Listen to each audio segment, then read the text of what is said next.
union, the contract word for layoffs. Right. And we showed the union, we shared with the union what the Dean's Council was doing in terms of program evaluations. They had all of those. They have binders full of materials, as well as the financial model used to determine how many students we need in a class to make a major break even.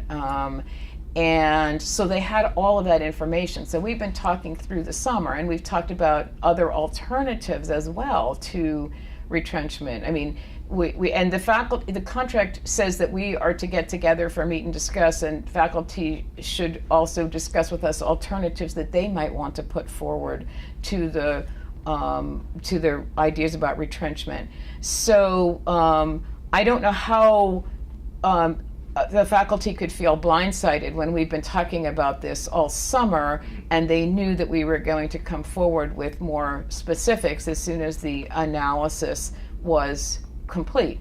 And we had a meeting set up that same week to talk about it, and we had told them at the previous meet and discuss that we would be sending them the plan Tuesday after the trustees had reviewed it, because I wanted my council of trustees to review it, and then we finalized it after that council of trustees meeting and sent it to the union.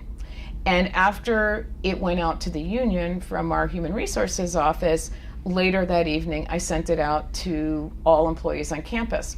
The reason I did that was because it involves all employees on campus. It's not just a faculty plan. It's a plan for the entire campus. And I felt it was important and respectful of all of our employees to make sure that they all saw the plan. But it did go to the faculty union first. I felt that the faculty union would likely share it with all of the faculty, and it didn't seem right to not share it with the other employees who would be affected by the plan as well.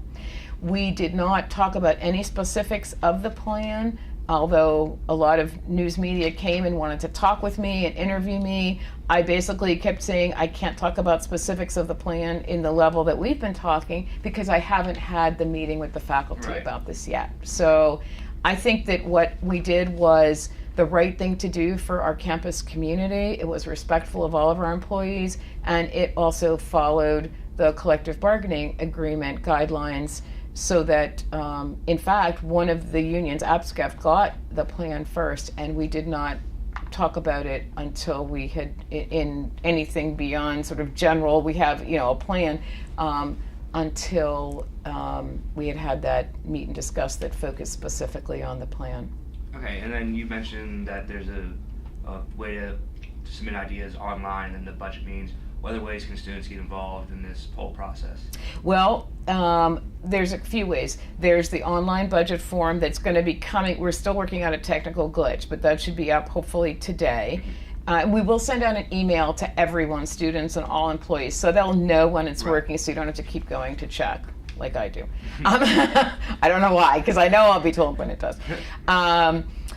And we have the listening hours, and I usually get a lot of students coming to listening hours because there's always some topic of interest. So that's a good way to come and ask questions and get information.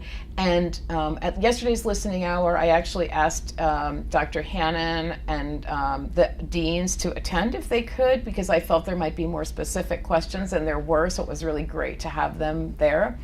And then there are the budget forums. So those are three ways that people can contribute their ideas. Certainly open to, if students want to send me email messages or meet with me. I do occasionally have students who say they can't attend the listening hour but would like to meet with me, so I always do that as well. Okay, and then I just had one non-budget related question. Yeah. Because we're doing another story about how Edinboro is the 32nd best online graduate program, education program. I just want to get your thoughts on that and receiving an award and honor like that. Well, can I tell you a little bit more about honors and then we've gotten recently? So we were named 32nd in the country for our online education graduate programs. We were also named 19 in the country for our online nursing graduate program, our Master of Science in Nursing. We were named #1 in Pennsylvania for our animation programs. We were named in the top 100 in the country for animation and game design. We were named a top college in Pennsylvania for return on investment. So basically a great value for the amount of money you pay, you get a lot here. And obviously that's a big issue for people with higher Absolutely. education, prices going up and up.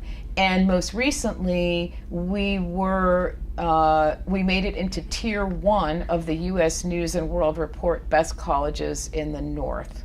So that is all based on last year's performance in those areas. So those are really important for us because they are external evidence that we have really excellent, high-quality programs here.